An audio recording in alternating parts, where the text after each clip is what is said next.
What's up? I'm going to review a video of a guy who supposedly hasn't eaten any food in 4 years. Breatharians are people who claim to not eat food. A rare breed of humans who say That guy looks super healthy, probably bedridden. they get their energy from other sources, such as ancient breath There he is drinking something already. work techniques. Being well-versed in wacky wellness and spiritual topics, I've heard of breatharians before, but I've always been highly skeptical of them. It almost sounds like...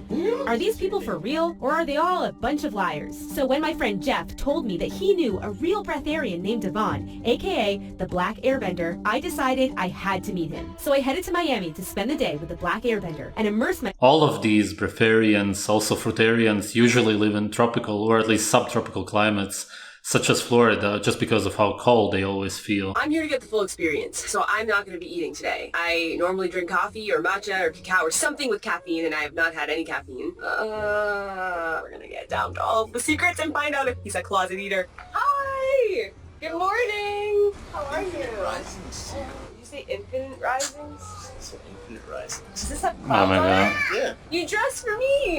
You're so sweet. I always work on those. Oh, okay. He's like, Reminds me of the Infinite Waters guy, also super fake. I did not. What's the move? What are we doing? Well, I'll show you my rising routine, Okay. then we can go to the park after. It's great.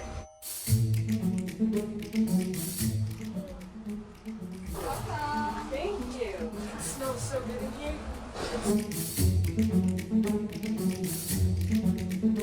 This is my partner, Jen. Are you a breatharian? Like, do you not eat? I eat, yeah. Okay. I'm not fully liquids yet. I'm slowly. I'm not fully liquids yet, which means that she aims to go liquidarian, which I think he is actually doing, which really is just a slow form of starvation, similar to fruitarianism. A bit worse, I would say, but at the end of the day, fruits really only have fiber, sugar, and water anyway. And she does look pretty starved. Yeah, she looks bad, actually. And that guy, I haven't seen his full body yet, but he does have a sort of typical fruitarian body, which makes sense because that's pretty much what he eats, a high-carb diet. Transitioning into it. Your 'Cause appetite went down. I can feel the density of the food The appetite goes down when you start eating yourself. already. So I'm only having like one big meal a day. A breatharian is someone who That's just intermittent starvation. eats little or nothing at all. One gets to a certain state of energy cultivation where they can sustain all of the energy that they cultivated, where they don't need dense foods. Yeah, the energy that they cultivated, more so the energy that you gathered throughout your life by actually eating food. My process is purely through breath mechanics and breathing. Some people would say that's unhealthy, that's anorexic, that's blah, blah, blah. That's obviously something you're probably get criticism for, right? Yeah, but when you look at anorexia, that's more of a mental thing, right? When you look at mental diseases, anorexia falls under that. So, And what is it that you're doing? if you change your breath, you change your mental patterns. I truly believe the first level of detox is your mind. You have not been eating for a year. Now, 4 years. 4 So years. 2 years I was 80%, I would have like one meal a week, and then I slowly progressed to fully 100%. Fully 100% what? He was drinking a lot. I still don't know if I believe you. You probably get that. People don't believe you. Mhm. Are you an alien, though? No. You're like, I'm sure I'm not. We'll find out. I kind of want to talk about your space a little. Like, it's just the pyramid thing for a minute because it's very prominent. Before even getting a physical pyramid, I was taught to envision it around me, expanding, contracting. I look at it as a meditative practice using metaphysical objects. Wait, I love this. This is cool. I think I feel different just because I feel like I have a cool hat on. The significance of a pyramid is when you look at the face, this is the window to your soul, as they say. From your facial, from your eyebrows, and then you go all the way down here to your lip. After seeing that, like you cannot like unsee it. I'm like, oh, it makes sense. It was time for Devon to show me some of his favorite breathing exercises. He said he starts most mornings with squat breathing. I dive deep in the sense of parasympathetic breathing, which is pure nasal breathing, what I call alchemy breathwork. This started 8 years ago when I lost everything to a business partner. I was already on a spiritual path, but that pushed me even more. Did you ever think Trauma essentially pushed him to go on a spiritual path, super typical with people who go down these self-destructive roads, which is exactly what he's suffering from. He has a mental illness. Devon explains that he got into breatharianism through an ancient Taoist fasting practice called Bigu and trained for months with a mentor called Asifu to learn all of the meditation and breathwork techniques that he says allows him to transcend the body and sustain this lifestyle. Straight up, like, how is that possible? I think about it like this. If one can heal a lot faster, it just makes sense logically. In that sense. In the sense of when you breathe more efficiently, you assimilate more nutrients either from the air. Have you done blood work? Have you done Oh yeah, testing? I did blood work last year. And what did it look like? They were perfectly fine.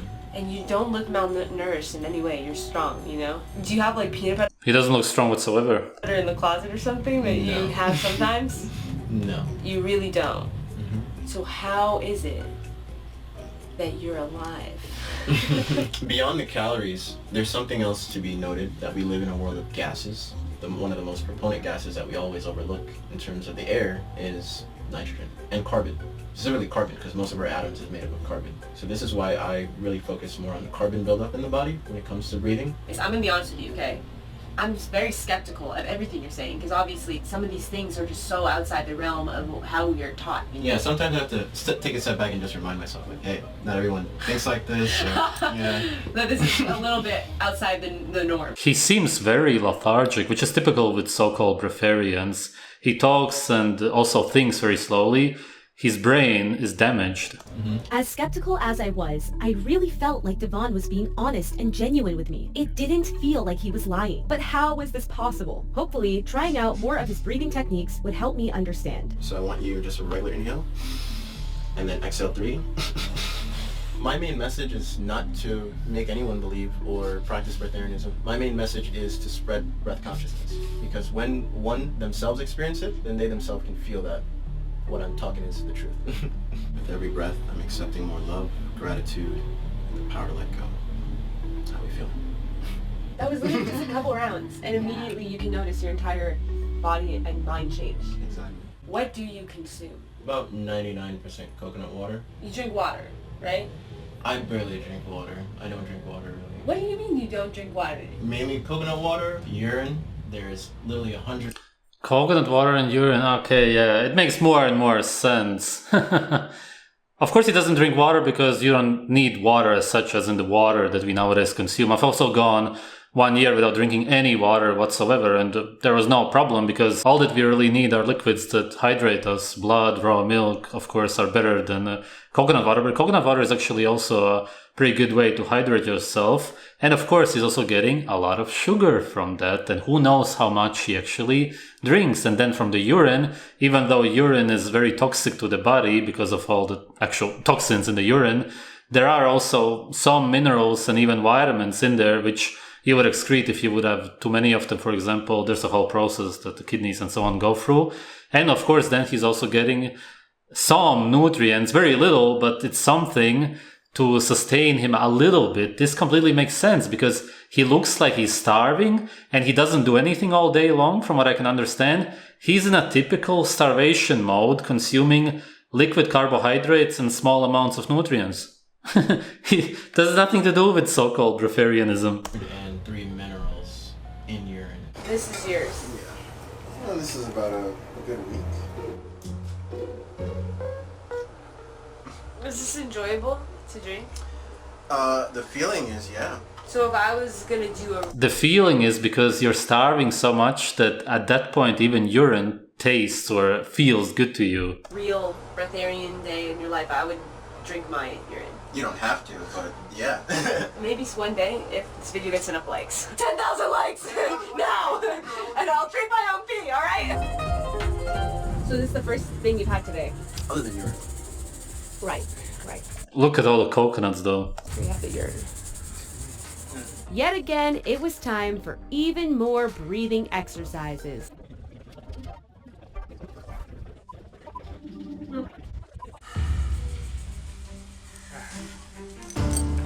Yeah! One more. Oh, Like, it's definitely like piercing, like you can see, look at this. My relationship to pain is completely changed since I started doing things that are painful, like with intention, like cold therapy, or even just like really hard exercise where you're pushing yourself and you're in pain. All self-destructive behavior, essentially just a sign of depression. I think there's a lot of value in being in pain, even like emotional pain, like not resisting, but really feeling. Because we think pain is wrong or bad as humans, but it's a complete part of the human experience. Right. Yeah, it's part of it. Possibly it can happen, but is she saying that it's good? What's like pain is bad? Yes, we know that. Naturally, we don't want pain. Come on, that's nature 101, biology. This is how stupid can you get, man? Although the Black Airbender remains a mystery to me, and I'm still not 100% sold on the whole Breatharian thing, I truly enjoyed stepping into Devon's world for a day. Experiencing the pain from my caffeine withdrawal actually opened my eyes to Why would he have such low body fat if it would actually work? Then you should just be able to sustain what you have and never lose any weight.